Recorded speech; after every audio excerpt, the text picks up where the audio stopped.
کیا تم یہ خیال کرتے ہو کہ ہم نے تم کو بے مقصد پیدا کیا ہے اور یہ کہ تم ہماری طرف لوٹ کر نہیں آؤ گے؟ تو اللہ جو سچا بادشاہ ہے اس کی شان اس سے اونچی ہے،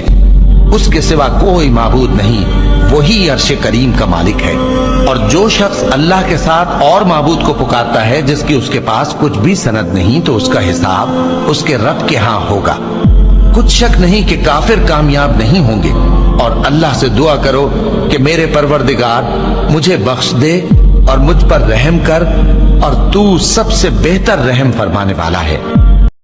اور وہی تو ہے جو رات کو سونے کی حالت میں تمہاری روح قبض کر لیتا ہے، اور جو کچھ تم دن میں کرتے ہو اس سے خبر رکھتا ہے، پھر تمہیں دن کو اٹھا دیتا ہے تاکہ یہی سلسلہ جاری رکھ کر زندگی کی مدت معین پوری کر دی جائے۔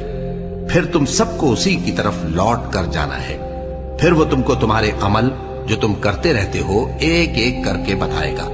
اور وہ اپنے بندوں پر غالب ہے اور تم پر نگہبان مقرر کیے رکھتا ہے، یہاں تک کہ جب تم میں سے کسی کی موت آتی ہے تو ہمارے فرشتے اس کی روح قبض کر لیتے ہیں اور کسی طرح کی کوتاہی نہیں کرتے۔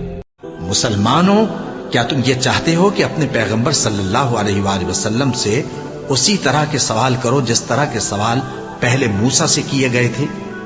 اور جس شخص نے ایمان چھوڑ کر اس کے بدلے کفر لیا تو یقیناً وہ سیدھے رستے سے بھٹک گیا۔ یہ لوگ دنیا کو دوست رکھتے ہیں اور قیامت کے بھاری دن کو پس پشت چھوڑے دیتے ہیں۔ ہم نے ان کو پیدا کیا اور ان کے جوڑ جوڑ کو مضبوط بنایا، اور اگر ہم چاہیں تو ان کے بدلے انہی کی طرح اور لوگ لے آئیں۔ بے شک تمہارے پروردگار کی پکڑ بہت سخت ہے،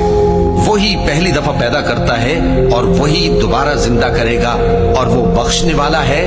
بہت محبت کرنے والا ہے، عرش کا مالک، بڑی شان والا،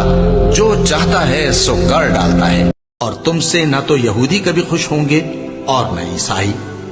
یہاں تک کہ ان کے مذہب کی پیروی اختیار کر لو۔ ان سے کہہ دو کہ اللہ کی ہدایت یعنی دین اسلام ہی ہدایت ہے، اور اے پیغمبر، اگر تم اپنے پاس علم یعنی وحی الہی کے آ جانے پر بھی ان کی خواہشوں پر چلو گے تو تم کو اللہ کی پکڑ سے بچانے والا نہ کوئی دوست ہوگا نہ کوئی مددگار۔ مومنو، جب تم آپس میں کسی میعاد معین کے لیے قرض کا معاملہ کرنے لگو تو اس کو لکھ لیا کرو،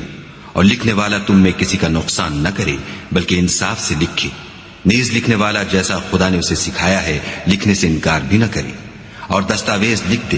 اور جو شخص قرض لے وہی دستاویز کا مضمون بول کر لکھوائے، اور خدا سے کہ اس کا مالک ہے خوف کرے، اور زر قرض میں سے کچھ کم نہ لکھوائے۔ اور اگر قرض لینے والا بے عقل یا ضعیف ہو یا مضمون لکھوانے کی قابلیت نہ رکھتا ہو تو جو اس کا ولی ہو وہ انصاف کے ساتھ مضمون لکھوائے، اور اپنے میں سے 2 مردوں کو ایسے معاملے کے گواہ کر لیا کرو، اور اگر 2 مرد نہ ہوں تو 1 مرد اور 2 عورتیں جن کو تم گواہ پسند کرو کافی ہیں، کہ اگر ان میں سے ایک بھول جائے گی تو دوسری اسے یاد دلا دے گی، اور جب گواہ گواہی کے لیے طلب کیے جائیں تو انکار نہ کرے۔